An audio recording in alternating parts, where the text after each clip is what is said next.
예, 안녕하십니까. 제주 제주도 노무사 농업인 서진의 김진세라고 합니다. 오늘은 2026년 4월에 고용노동부에서 공짜노동 근절을 위한 포괄임금 오남용 방지 지도 지침을 발표한 내용이 있기 때문에 저희가 오늘은 포괄임금 관련돼 가지고 어떤 내용들을 정부에서 지침으로 발표했는지 간략히 설명을 드리도록 하겠습니다.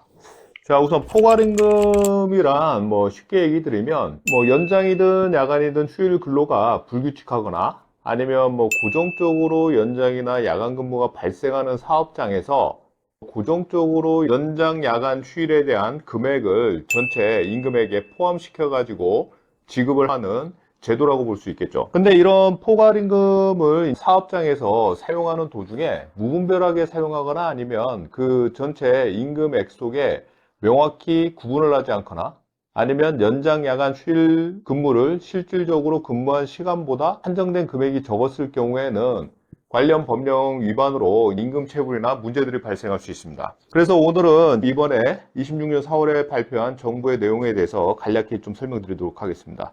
근로기준법상에는 근로자가 연장 근로, 야간 근로 또는 휴일 근로를 한 경우에는 실제 근로한 시간에 상응하는 각종 연장 근로 수당, 야간 근로 수당 또는 휴일 근무 수당을 지급하도록 법에 명확히 명시되어 있습니다. 근데 현장에서는 포괄임금을 산정했다는 이유만으로 해당 일한 시간만큼의 각종 수당들을 지급 안 하는 경우들이 있습니다.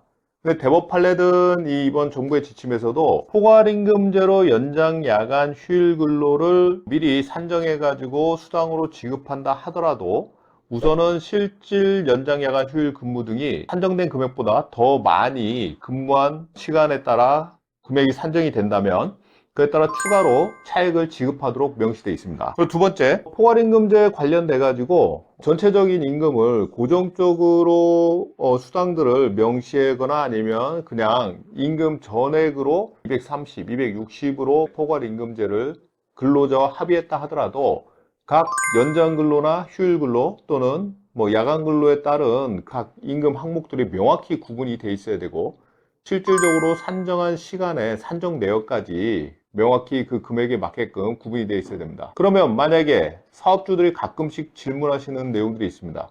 포괄임금제로 250 안에 20만 원을 연장근무 수당으로 책정했을 경우에 실질 연장 근무가 20만 원의 수당 지급액보다 실질 연장이 적어졌을 경우에는 그러면 20만 원에서 적어진 근로시간만큼을 감액할 수 있냐? 예를 들어 가지고 20만 원이 10시간에 대한 연장 근무 수당을 넣었는데 만약에 5시간만 연장 근무를 했다. 그러면 5시간치 10만 원을 공제할 수 있냐 이런 거를 물어보시는 사업장이 있습니다. 근데 포괄임금제는 어떻게 보면 사업주를 위한 제도이기도 하지만 근로자한테는 미리 산정된 포괄임금 제도에 대해서 불리하게 적용할 수는 없기 때문에 금액이 20만 원으로 연장근무 수당이 사전에 산정되어 있다면 10만 원을 5시간을 만약에 일을 안 했다 하더라도 공제할 수 없다는 부분을 유의사항으로 알려드리도록 하겠습니다. 그 다음에 세 번째로 실질적으로 포괄임금제 관련해서는 많이들 또 질문하시는 것 중에는 연차 유급 휴가 수당이나 퇴직금 관련돼서도 포괄임금제로 일정 금액을 구성해 가지고 넣을 수 있냐 이런 부분들을 많이 말씀하시는데 이번 이 지침상에 딱 명시된 게 뭐냐면 임금에 연차 유급 휴가 수당 그리고 연차 유급 휴가 미사용 수당 등을 포함하여 지급 시 근로자의 휴식권 제한 소지가 있고 퇴직금은 퇴직 후 생계보장이라는 제도 취지 근로관계 종료를 요건으로 지급 사유가 발생하는 점 등을 고려하여 임금에 연차 유급 휴가 수당이나 미사용 수당 그리고 퇴직금을 포함하여 지급하지 않아야 된다고 명확히 명시되어 있습니다. 이전에도 미사용 연차 휴가 수당에 대해서 아니면 연차 휴가 수당이란 명목으로 포괄임금제 방식을 취하면서 그 1일이든 아니면 15일 나누기 12개월로 해가지고 그렇게 분할하여 가지고 명시한 경우가 있었으나 이번 지침상에도 또 동일하게 미사용 연차 수당이나 아니면 퇴직금에 대해서는 포함할 수 없다는 것을 다시 명확히 명시한 사항입니다. 퇴직금은 추가로 얘기 드리면 예전부터 잘 아시겠지만 퇴직금 중간정산 사유 예를 들어서 본인 명의의 주택을 구입한다거나 아니면 보증금, 회생 절차, 파산, 친족이 6개월 이상의 부상이나 질병으로 요양이 필요한 경우나 아니면 이제 임금 피크제를 시행하는 경우 등 한 7, 8가지 사항에 퇴직 중간 정산을 할 수 있는 사항 외에 대해서는 퇴직금 중간 정산을 할 수 없습니다. 근데 만약에 근로계약서에 서로 사전에 합의를 했다 하더라도 퇴직 금액을 월별 아니면 분할해 가지고 그렇게 지급을 하는 내용으로 임금 구성항목에 넣었을 경우에는 그건 퇴직금 중간 정산에도 위반되므로 그런 내용들은 무효가 될 수 있다는 부분을 명확히 알려드리겠습니다.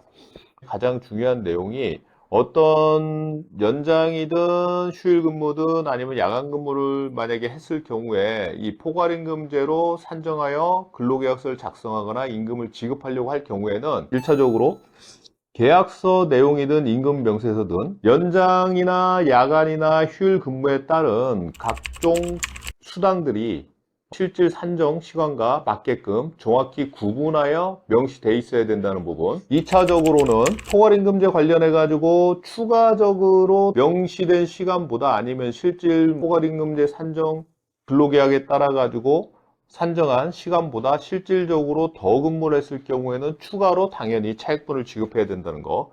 그리고 3차적으로 만약에 포괄임금 제도상의 금액 산정된 연장 시간이나 아니면 연장 금액보다 실질적으로 덜 근무했을 경우에도 그거를 감액할 수 없다는 게 주요 내용이라고 저는 생각하고 있습니다. 자, 마지막으로 포괄임금제 관련해 가지고 만약에 포괄임금제를 사용하는 사업장 중에 어쩔 수 없이 뭐 여러 가지 근로시간 산정이 어렵거나 아니면 실질적으로 포괄임금제를 적용함에 있어 가지고 어려움이 있는 사업장인 경우에는 이런 포괄임금제 말고 사업장 밖 간주근로시간제나 아니면 재량근로시간 제도를 운영하도록 하는 여러 가지 다른 법령들을 이용할 수 있도록 이 지침에 가이드로 명시되어 있는 내용들이 있습니다.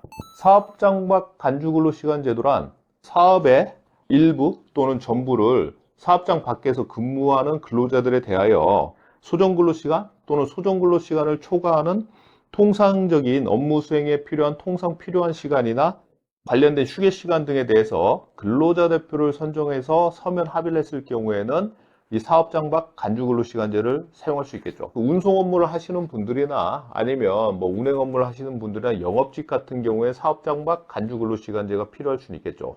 왜냐하면 외부에서 일을 하는 경우에 몇 시간을 어떻게 근무하고 시간별로 어떤 업무를 하고 휴게를 어떻게 쉬고 이런 부분에서 명확히 알 수가 없기 때문에 오히려 근로자 대표를 선출한 다음에 서면 합의를 하면 유리할 수 있다는 거죠.